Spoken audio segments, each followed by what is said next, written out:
Patuloy ang agawan sa posisyon at liderato sa Senado. Ayon sa grupo ni Senator Win Gatchalian, nagpaparamdam umano ang ilang senador mula sa Cayetano Block na lilipat na sa kanila. At nauna sa balita, live si News 5 Senate Correspondent Mean Los Baños. Partner, sino raw itong mga senador na ito? Walk partner, ayon kay Senator Erwin Tulfo na miyembro ng tinatawag na Gatchalian Bloc, may 2 hanggang 3 senador daw na nagpaparamdam na mukhang gustong mag-over the bakod o mula sa kampo ni Senator Alan Peter Cayetano ay pumunta sa kampo ni Senator Gatchalian. Hindi na pinangalanan ni Senator Erwin kung sino-sino ba yung mga senador na yan, pero alam naman natin may 12 miyembro ang tinatawag na Gatchalian Bloc at isa na lang ang kailangan nila para maging 13 at makapaghalal na talaga sila ng bagong Senate President. Nauna na, nakita naman natin itong nakaraang Miyerkules na nagpakita sa plenaryo itong Senator Chis Escudero mula sa kampo ng Cayetano Bloc para nga mabuo naman yung 12 ng Gatchalian Bloc. Pero ang sinasabi ni Senator Erwin, meron daw mga alinlangan, itong 2 hanggang 3 senador kaya daw hindi makapagdesisyon kung sila ba ay lilipat sa kampo ng Gatchalian Bloc. Pakinggan natin ang pahayag ni Senator Erwin Tulfo. Meron pong nagpaparamdam, pero ang problema po, 2 po actually, hindi po alam. 2 o 3 daw. Yung isa nga po, hindi niya alam paano kakalas dahil number 1, natatakot na talagang matutulad po sa amin na kaliwat kanan titirahin ng mga troll, ng mga vlogger.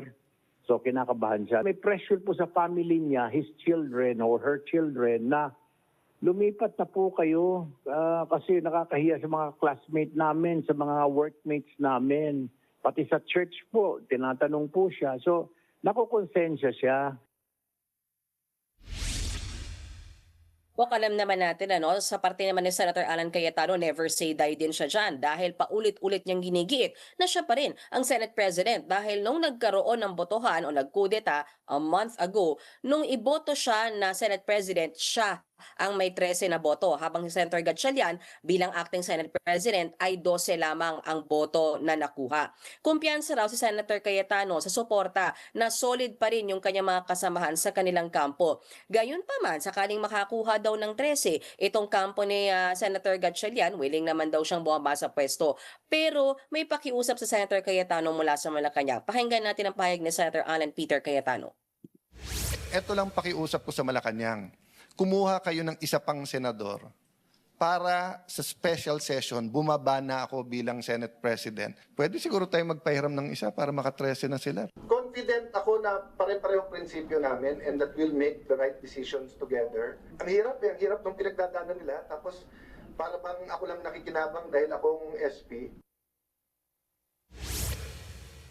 Bukod dyan, medyo nalilito na rin talaga.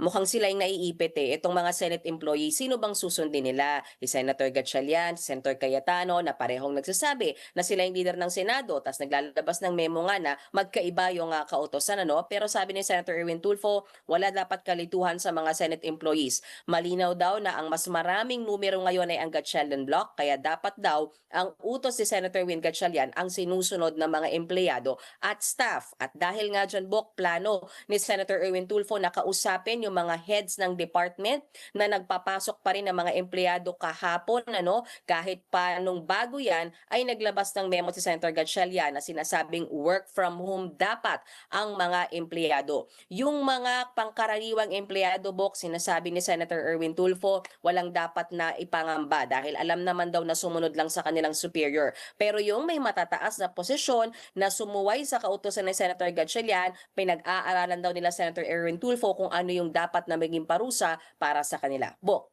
ano namang plano ng Gatchalian Block sa kanilang Blue Ribbon hearing sa Lunes?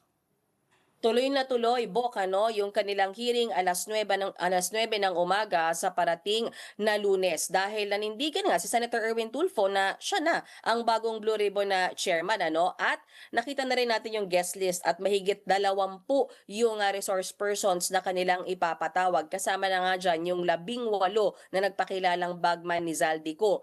Pati si dating House Speaker Martin Romualdez ay invited din, ipinadaan kay House Speaker Bogie D yung kanyang imbitasyon pero wala pa kasing kumpirmasyon, Bok, kung darating nga si dating Speaker Martin Romualdez. Pero Bok, giit naman ngayon ni Senator Cayetano, hindi official ang isasagawang pagdinig ng Blue Ribbon, quote-unquote, under Senator Erwin Salunes dahil nga ang totoo daw na Blue Ribbon ay yung nagsagawa ng hearing kahapon under Senator Pia Cayetano and Senator Rodante Marcoleta. Pakinggan natin ang pahayag ni Senator Alan Peter Cayetano.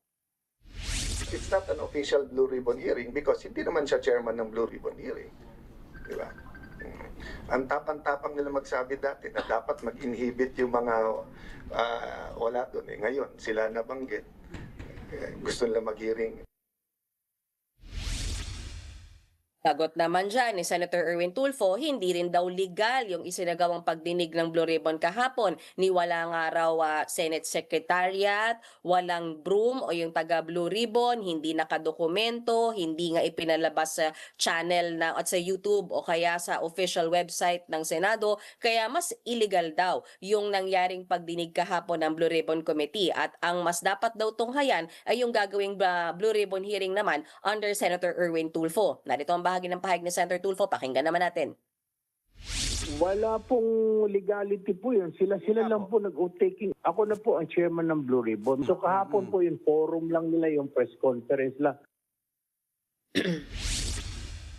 Handa rin daw, Bok, si Senator Erwin Tulfo na sagutin yung mga paratang sa kanya dahil nadawit ang kanyang pangalan kahapon at sinasabing di umano, nakatanggap din daw siya ng maletang pera mula sa isa sa mga bagmen ni Zaldico. Yan muna ang latest mula sa Senado. Balik sa iyo, Bok. Ulat ni Mean Los Baños, live.